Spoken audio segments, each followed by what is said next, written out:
Assalamualaikum warahmatullahi wabarakatuh. Selamat datang di channel YouTube saya, The Maduris Angel. Gimana kabarnya kalian? Baik-baik saja kan di rumah? Mudah-mudahan kalian sehat dan selalu produktif ya. Pada kesempatan kali ini, channel YouTube saya akan memberikan tayangan yang sedikit berbeda dari sebelumnya. Jika kalian penasaran, maka tonton tayangan berikut. Pada kesempatan kali ini kita kembali lagi untuk melanjutkan kegiatan pembelajaran leksikografi kita, dan kali ini kita akan membahas sesuatu yang bersifat lebih global daripada sebelumnya. Jika pada sebelumnya pembahasan ini sangat spesifik merujuk kepada satu aspek dari leksikografi, khususnya satu aspek dari kamus, seperti misalnya terkait dengan proses pembentukan kata, terkait juga dengan hubungan makna, terkait dengan bagaimana caranya menambahkan gambar, menampilkan contoh, dan mendapatkan data-data untuk melengkapi kamus kita. Maka pada kesempatan kali ini kita akan belajar sesuatu yang sifatnya lebih global, yaitu bagaimana kita bisa menyusun kamus secara lengkap. Oke, adapun topik kita kali ini guys adalah the structures of dictionary, struktur dari sebuah kamus. Pertemuan ke-10 yang lalu atau yang ke-11 ya, kita telah membahas hal yang berhubungan dengan the internal structures of dictionary entries, struktur internal dari entry dictionary atau struktur internal dari entry kamus. Maka kali ini kita akan membahas yang lebih luas dari itu, yaitu struktur dari kamus sendiri. Di dalamnya tidak hanya sekedar membahas tentang struktur internal dari entry, tetapi sudah merambah kepada struktur dari kamus. Tentu saja kalian akan dibantu oleh saya, Iqbal Nur Azhar. Saya adalah staf pengajar di program studi sastra Inggris, jurusan Ilmu Sosial dan Ilmu Budaya, Fakultas Ilmu Sosial dan Ilmu Budaya, Universitas Trunojoyo, Madura. Adapun subtopik kita kali ini guys, ada hanya satu saja, yaitu 3 basic structures of dictionary. Namun meskipun hanya satu saja guys, tapi kalau misalnya kalian tidak aware atau tidak paham terkait dengan topik ini, bisa-bisa kalian nanti ketika berada di dalam proses untuk memproduksi kamus kalian akan menjumpai keraguan. Kira-kira kamus ini itu dikatakan lengkap itu seperti apa ya? Nah, topik ini akan membimbing kalian bagaimana untuk meyakinkan diri kalian bahwa kamus kalian itu sudah lengkap dan siap untuk diproduksi. Oke, nah kita langsung masuk ke pembahasan. 3 basic structures of dictionary, 3 struktur dasar dari kamus. In general, dictionaries are composed of 3 basic structures. Secara umum, kamus itu disusun atau tersusun oleh 3 struktur dasar. Yang pertama adalah frame structure, struktur frame. Yang kedua adalah macro structure, struktur makro. Ya. Yang ketiga adalah internal structure of entries atau yang disebut sebagai microstructure, yaitu struktur internal dari entries atau yang kita kenal sebagai mikrostruktur atau struktur mikro, yang mana sebenarnya pembahasan yang ketiga ini sudah pernah kita singgung ya di pertemuan ke-10 atau ke-11. Silakan kalian lihat tayangan saya sebelumnya terkait dengan masalah struktur dari entry kamus. Di situ saya sudah pernah menyampaikan, di dalamnya ada head words, ada definitions, ada part of speech, di situ ya ada examples dan seterusnya. Nah, meskipun sudah saya sampaikan, pada pertemuan kali ini masalah tersebut masih akan tetap ditayangkan di sini supaya ada koneksi ya antara bagian 1 frame, bagian kedua makro, yang ketiga adalah micro. Bagaimana kemudian 3 bagian itu bersinergi membangun sebuah kamus yang utuh. Oke, now let's go to the first. Yang pertama adalah frame structure. Ya, struktur frame. Nah, guys, di slide saya disebutkan di situ bahwa Dictionary has a frame structure that consists of a group of main parts shaped like chapters from a book. Nah, maaf, ini ada beberapa tulisan yang tertutup oleh gambar, but it's okay ya. Jadi kamus itu di dalamnya terdapat bagian-bagian yang memberikan informasi yang berbeda. Jadi kamus itu kan sebenarnya adalah buku, guys. Sama seperti buku, tiap buku itu di dalamnya terdapat bab-bab ya, yang setiap bab memberikan informasi yang berbeda. Demikian juga kamus, mulai dari depan ya, halaman bagian pertama sampai terakhir itu terdiri dari atau tersusun dari bab-bab, yang mana tiap bab atau tiap bagian itu memiliki fungsi yang berbeda. Nah, ini yang disebut sebagai frame structure ya, atau struktur frame. Oke. Nah, kira-kira apa saja yang ada di dalam struktur ini ya? Yang pertama tentu saja dalam kamus itu pasti ada table of contents, daftar isi. Ya, pasti ada itu. Terus yang kedua adalah preface. Biasanya itu ada kata pengantar, ya. Kemudian selanjutnya ada instructions, instruksi kepada pengguna. Ya, kemudian ada grammatical informations, informasi yang berhubungan dengan tata bahasa. Kemudian appendices. Di dalam appendices ini terdapat transliterations, terus juga ada conversion tables ya, atau tabel konversi di situ. Setelah tabel transliterasi tadi itu, kemudian ada abbreviations ya, singkatan-singkatan, terus juga ada symbols, bibliografi, ada bibliografi di situ. Nah, dan tentu saja bagian terakhir itu yang merupakan inti dari kamus adalah entry list atau daftar entry ya. Jangan sampai yang warna hijau di sini ya hilang atau nggak ada. Kalau misalnya tidak ada berarti bukan kamus, guys. Karena pada intinya ya kamus itu memang main attention-nya ya di situ ya, entry list-nya tadi. Tidak ada itu ya bukan disebut sebagai kamus. Oke, kita bahas satu persatu, guys. Table of contents. Daftar isi. Daftar isi namanya daftar isi ya sebuah daftar yang menjelaskan tentang apa sih di dalamnya itu, di dalam kamus itu. Nah, terus apa yang dimasukkan di situ? Yang dimasukkan adalah tadi itu yang daftar-daftar yang ada di dalam gambar itu. Biasanya ditambahi dengan posisinya di dalam kamus. Tentu saja yang saya maksud adalah halamannya ya. Ada halaman 1 sampai terakhir. Sebelum 1 sampai terakhir itu biasanya ada angka Romawi ya. Angka Romawi yang simbolnya kalau 1 itu mirip seperti I kecil itu. Nah, itu juga biasanya ya. Table of contents yang pertama. Terus yang kedua adalah preface. Pengantar, kata pengantar. Biasanya yang beri kata pengantar itu penulis atau penyusun atau koordinator dari penyusun. Yang kedua bisa jadi mungkin penerbit. Atau yang ketiga bisa jadi mungkin orang yang diinginkan oleh penyusun atau penerbit untuk memberikan sambutan di situ. Bisa jadi mungkin direktur dari sebuah institusi, bisa jadi mungkin orang-orang yang terkenal di situ, prominent figures ya, yang memang mereka itu atau beliaunya ya itu sangat masters di bidang leksikografi, bisa jadi ya untuk memberikan sambutan di situ. Bisa jadi, tapi intinya di situ ya harus ada kata pengantar dari penulis atau penyusun. Nah, kira-kira preface itu isinya apa ya? Nah, di sini, the preface of a dictionary provides at least the following kinds of informations. Preface itu tidak-tidaknya menyajikan informasi ya. Ada 4 ya tidak-tidaknya ini ya, minimum di situ. Yang pertama adalah the purpose of the dictionary, tujuan dari ditulisnya kamus. Itu harus dicantumkan di situ. Buat apa kamus itu? Ya. Buat apa? Dalam rangka apa kamus itu dibuat? Yang kedua, the intended user group. Nah, siapa ya kira-kira kamus itu akan ditujukan? Nah, jadi harus jelas, itu harus disampaikan.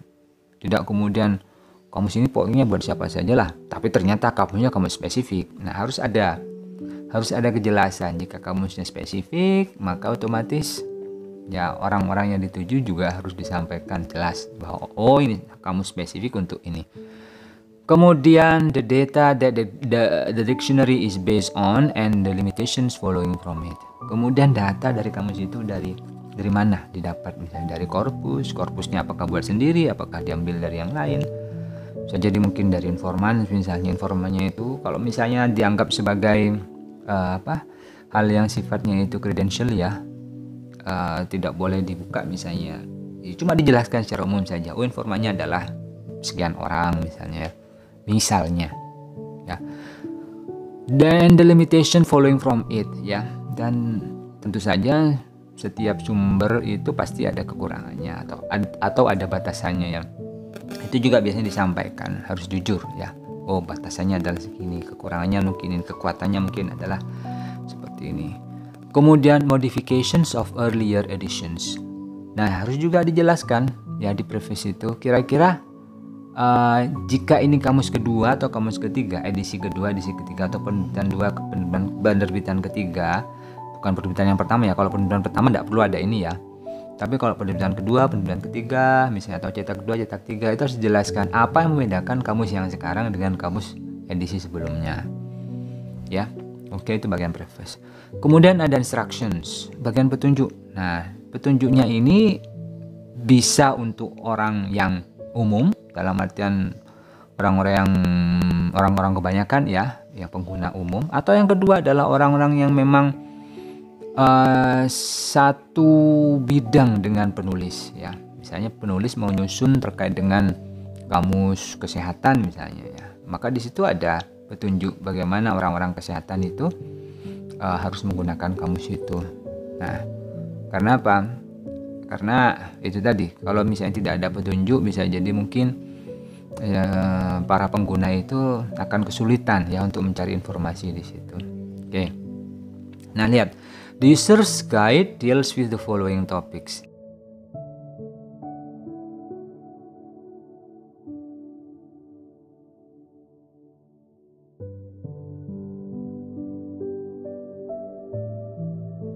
Yang pertama adalah the macro structure, informasi terkait dengan struktur makro. Nah, di dalamnya biasanya ada pengguna, nanti di dalamnya akan ketemu kayak begini ya, dijelaskan di macro structure itu. The principles of lemmatizations and the selections of lemmas. Nah, proses prinsip-prinsip yang berhubungan dengan lemma. Bagaimana lemma disusun, misalnya bagaimana lemma, bisa jadi mungkin bagaimana lemma itu dipilih dari lemma-lemma yang lain, bagaimana lemma itu ditempatkan di urutannya ya, dan seterusnya. Itu jelaskan juga di bagian panduan di situ. Nah, kadang-kadang kan ada dua lemma misalnya ya yang identik. Kenapa kok harus lemma ini yang muncul duluan, kenapa tidak lemma yang satunya misalnya? Itu juga dijelaskan biasanya. Kemudian ada the microstructure and each of its components.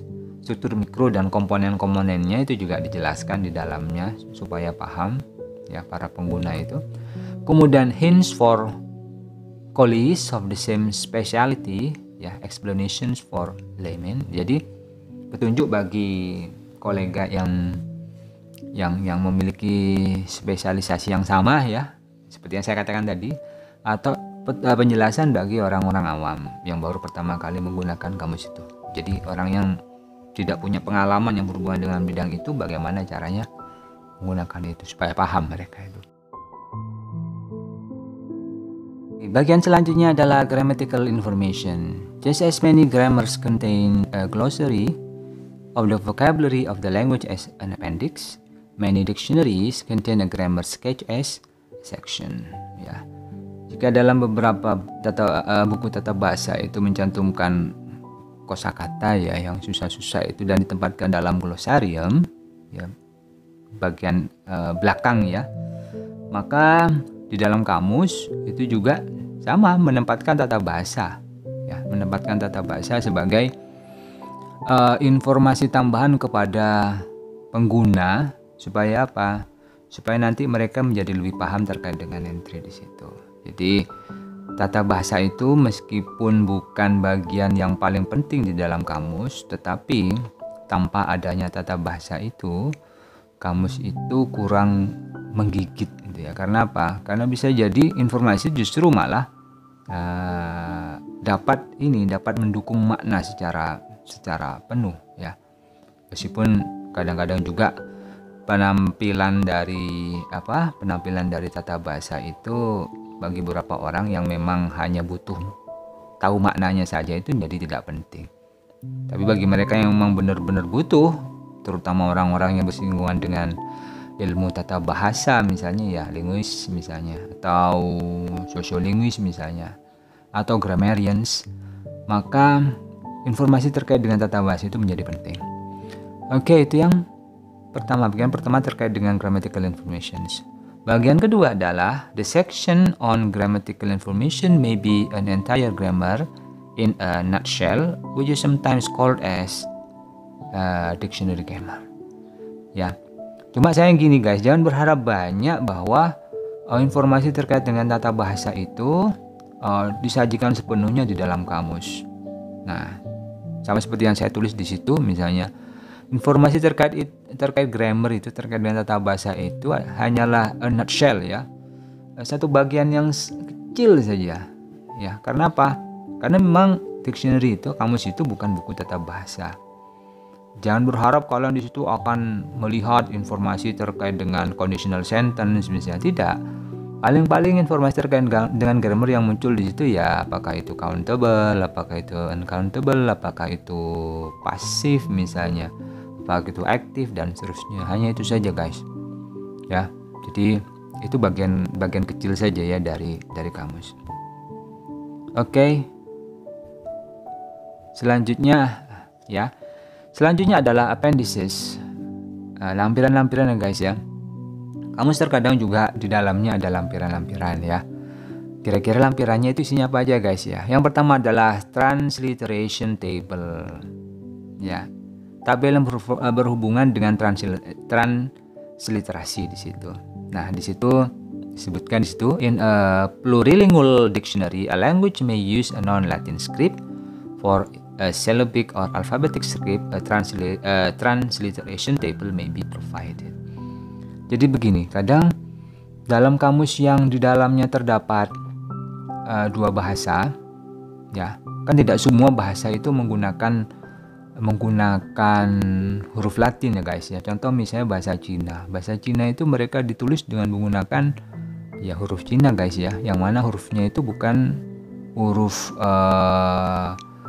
alfabet ya. Jadi satu huruf merepresentasikan satu suara, tapi bentuknya itu syllable ya. Syllable.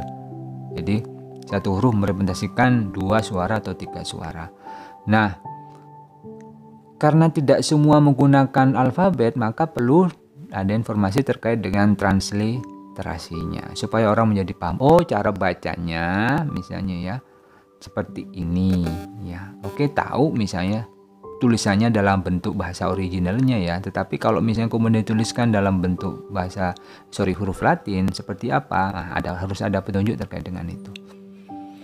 Oke, selanjutnya ada conversion table ya, tabel berhubungan dengan konversi ya. For an encyclopedia and a bilingual dictionary, conversion tables for units or measures may be provided. Nah, kadang-kadang di kamus yang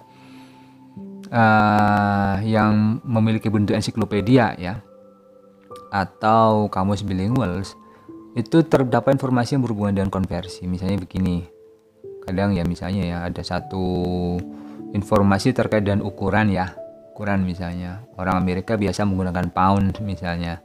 Nah, sedangkan orang Asia, terutama orang Indonesia itu lebih senang menggunakan kilogram. Jadi harus ada proses konversi di situ, 1 pound itu berapa kilogram. Terus juga misalnya orang Amerika atau orang Inggris, mereka lebih suka menggunakan kata mil misalnya atau mile misalnya ya. Ya mile terkait dengan ukuran jauh ya, jarak misalnya, maka orang Indonesia kan biasanya kilometer ya, kilometer. Nah, ada proses konversi di situ ya. Mile itu kira-kira berapa kilometer. Jadi itu informasi terkait dengan conversion di situ. Tapi tidak semua guys ya. Hanya beberapa kamus saja yang memang butuh itu. Kemudian juga ada abbreviations, ada singkatan ya. Standardized categorizations that repeat themselves in thousands of entries need not and should not be spelled out in full, but be abbreviated. Ya, kategori-kategori yang berulang kali muncul, misalnya kelas kata yang selalu muncul, ya, itu biasanya tidak kemudian ditulis penuh guys. kelas kata misalnya noun, biasanya tidak ditulis. Karena apa? Itu pasti akan menyita ruang ya, ruang penulisan dari kamus itu. Aman kan? Oleh sebab itu maka supaya kemudian lebih hemat, kamus itu menyingkat ya. Kategorisasi yang selalu muncul berulang kayak noun, terus misalnya verb misalnya, dan seterusnya misalnya yang berhubungan dengan grammar misalnya disingkat menjadi N misalnya ya. Kalau verb itu V, kalau contoh di situ di saya itu A, D, and J itu ya stands for adjectives ya. Jadi A, D, J di situ disingkat, merupakan singkatan dari adjective. Terus ada A, C, T ya, merupakan kependekan dari active. Itu guys ya, terkait dengan abbreviations. Terus juga ada symbols. Instead of abbreviations, the dictionary may make use of symbols. These are explained like abbreviations. Ya, ada simbol-simbol juga kadang dimunculkan di situ. Juga muncul sering ya. Nah, contoh misalnya simbol yang ada di slide saya itu, ada gambar bulat dan ada gambar apa itu ya, di bawah palang itu ya. Nah, yang itu merujuk kepada female ya. Kalau ada gambar kayak gitu itu female guys ya. Kalau misalnya ada gambar bulat terus gambar panah itu male dan seterusnya. Biasanya muncul simbol-simbol itu guys ya.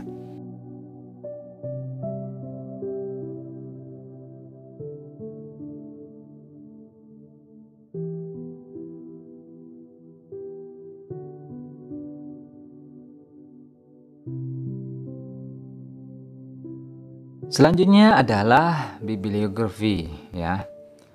Oke, bibliografi ya. Ini berhubungan dengan referensi ya guys ya. Just like any piece of intellectual work, a dictionary profits from one of specialized literature whose bibliographical references are enumerated here. Ya, jadi sama seperti karya-karya intelektual lainnya yang biasanya mencantumkan source di situ atau references, maka kamus juga seperti itu guys ya. Nah, cuma mungkin bedanya kalau misalnya di buku-buku misalnya reference-nya ya, atau references-nya itu mereka kan namanya muncul ya di tiap kalimat-kalimat yang muncul dalam buku itu. Dalam artian apa yang tertulis di references itu muncul di dalam isi buku itu ya. Sedangkan di kamus enggak ya guys ya. Jadi tertulis bibliografis di situ karena memang di dalam penjelasan atau batang tubuh dari kamus itu tidak ada nama yang disebutkan di situ. Itu mungkin yang membedakan ya. Jadi kalian bisa melihat ya nanti di internet, atau jika kalian punya waktu kalian bisa buka-buka buku apa beda antara references dengan bibliografi ya. Ada dua kutipan di situ ya, yang kutipan dengan menggunakan referencing system atau bibliographical system di situ. Ya, if the data that the dictionary is based on are a corpus of published texts, then the bibliography should be divided into two subsections. Yang pertama adalah primary sources, kemudian yang kedua ya adalah specialized literature. Jika ternyata sumbernya itu ada dua, yang pertama adalah korpus, jadi data itu diambil dari korpus ya, memang ada data bank di situ, ada data banknya di situ ya, maka ya bibliografinya harus ada dua. Yang pertama adalah korpus misalnya, harus dicantumkan di situ listnya ya. Baru yang kemudian yang kedua adalah specialized literature ya, referensi lainnya yang tidak berhubungan dengan korpus. Bisa jadi buku ya, untuk memperkaya contoh misalnya ya, diambilkan dari buku, atau untuk ada lema baru misalnya ya, ternyata itu muncul di novel apa misalnya, oke, dimasukkan di situ ya. Di bagian kedua adalah specialized literature. Oke, kita beranjak ke bagian kedua ya. Kalau yang pertama adalah frame structure, yang kedua kita masuk ke macro structure. Macro structure refers to the way dictionary entries including their sub-entry settings are compiled ya. Jadi struktur makro tadi itu ya merujuk kepada cara bagaimana entry dari kamus, termasuk juga ya setting-setting sub entry-nya tadi itu disusun ya guys ya. Nah, struktur makro ini itu berhubungan dengan Pertama adalah alphabetical order. Nah, kamus kan pasti tersusun. Nah, cara nyusunnya, entry-nya atau lemanya itu bagaimana? Nah, alphabetical order. Oke. Itu sebuah sistem kan ya? Apakah itu alphabetical order ataukah non alphabetical order ataukah thematic order, itu sebenarnya sebuah sistem yang masuk ke dalam macrostructure atau struktur makro di situ. Kemudian selanjutnya adalah compound words and a combination of idiomatic and non idiomatic lexemes ya.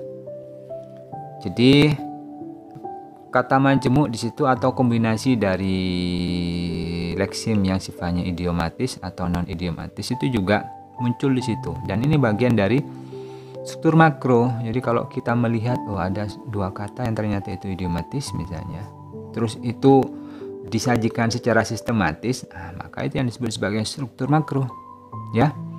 Jadi di dalam kamus pasti ada informasi terkait dengan itu.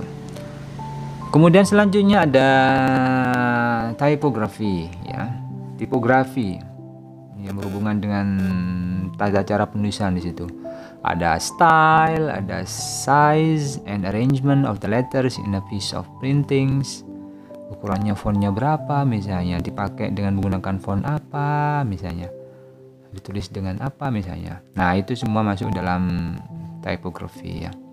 Nah, di dalam kamus pasti ada itunya guys. Nah, ini yang masuk dalam struktur makro. Kemudian ada pictures or diagrams. Nah, kamus juga kadang ada gambar, ada diagram juga ya yang di-includekan di situ. Nah, informasi terkait ini masuk ke dalam struktur makro.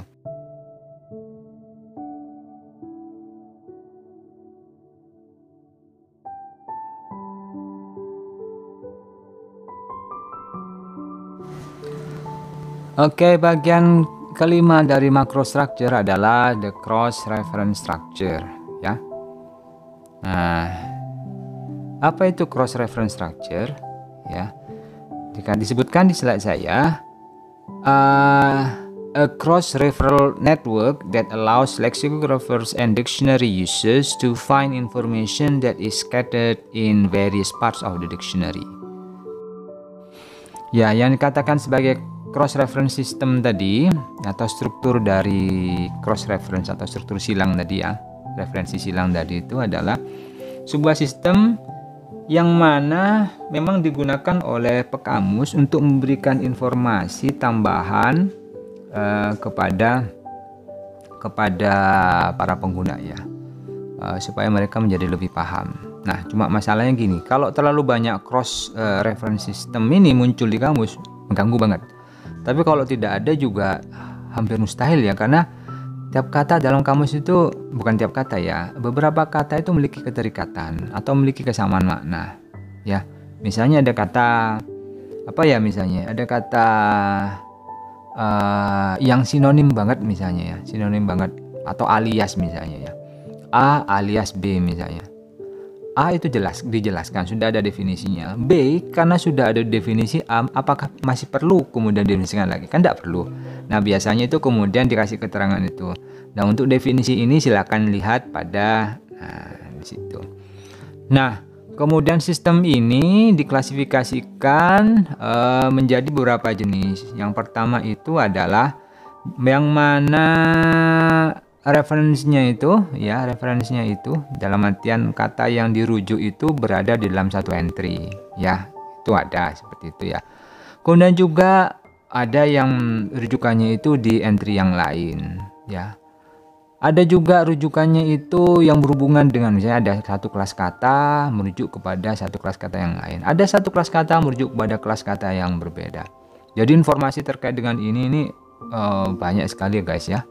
Saya tidak bisa menyebutkan satu persatu, tapi kalian pasti akan bisa menemukannya banyak bertebaran di dalam kamus. Oke, ya.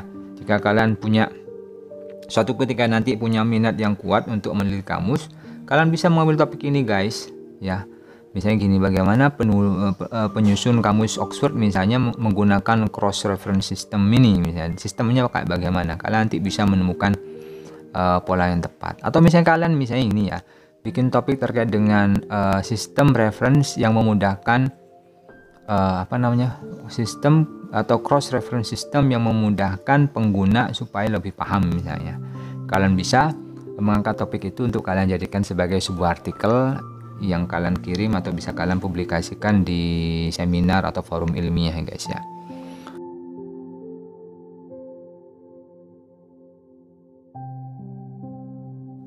Oke, bagian terakhir dari struktur kamus adalah the internal structure of entries ya guys ya. Struktur internal dari entries. Nah, the macrostructure has its own internal structure, namely the microstructure of the entry or words that are in the list. Jadi macrostructure kan punya ini ya guys ya, punya entry. Nah, dalam entry sendiri itu ada sistemnya. Sistem bagaimana caranya entry itu tadi di arrange, diatur. Itu yang dikenal sebagai internal structures of entries. Ya, microstructure refers to all aspects related to the composition of information or formatting information and entry details in one dictionary entry that depend on the intended user. Nah, microstructure, struktur mikro itu mengarah kepada semua aspek yang berhubungan dengan komposisi dari informasi, semua format informasi, atau detail-detail informasi di dalam sebuah entry ya. Yang tentu saja penyusunannya itu ditentukan oleh pembuat kamus atau pekamus dengan mempertimbangkan tadi the intended user, penggunanya itu kayak bagaimana. Nah, microstructure consists of, adapun struktur mikro tadi itu terdiri dari lemma, headwords, ini pasti ada. Nah, ada sistemnya di situ. Lemanya itu bagaimana caranya kita memilihkan lemma ya. Kemudian definitions of the dictionary, ada definisinya, caranya bagaimana. Itu sebenarnya sudah kita jelaskan ya. Sudah saya jelaskan kepada kalian terkait dengan definisi ya. Kita punya 3 ya. Masih ingat enggak? Yang pertama itu adalah sinonim, terus yang kedua tentu saja adalah genus and differentia, terus yang ketiga adalah FSD ya, full sentence definitions. Nah, itu. Some supplementary section containing the following informations ya. Ada bagian pelengkap ya yang muncul di dalam kamus di situ ya. Di dalam kamus yang muncul di dalam entry kamus ya. Bagian pelengkapnya adalah jadi bagian utama yang pertama ada lemma dan definisi, yang sisanya itu adalah bagian pelengkap guys ya. Dikatakan sebagai supplementary section. Class of words ya, kelas kata atau lexical class, ada sublemanya, kemudian informasi yang berhubungan dengan itu. Hyphenations ya, hyphenations itu tanda baca ya, misalnya kan biasanya ada tuh syllables dikasih strip di situ ya. Nah, ada pronunciation, cara pengucapannya, ada derivation and inflection, kata turunannya dan seterusnya ya. Examples of use of entries, contoh dari penggunaan entries misalnya ya. Contoh-contoh dari penggunaan entries ya, bentuknya kalimat ya. Style of language, gaya bahasa misalnya. Nah, itu juga muncul di situ. Synonyms and antonyms, nggak hanya synonyms dan antonyms, kadang homonyms juga ya guys ya, polysemics juga ada. Kemudian ada pictures and etc. Kalian sudah hatam ya materi ini karena pada pertemuan yang lalu kalian kan sudah mengerjakan pakai Lexic Pro ya. Tentu saja kalian bersinggungan dengan ini.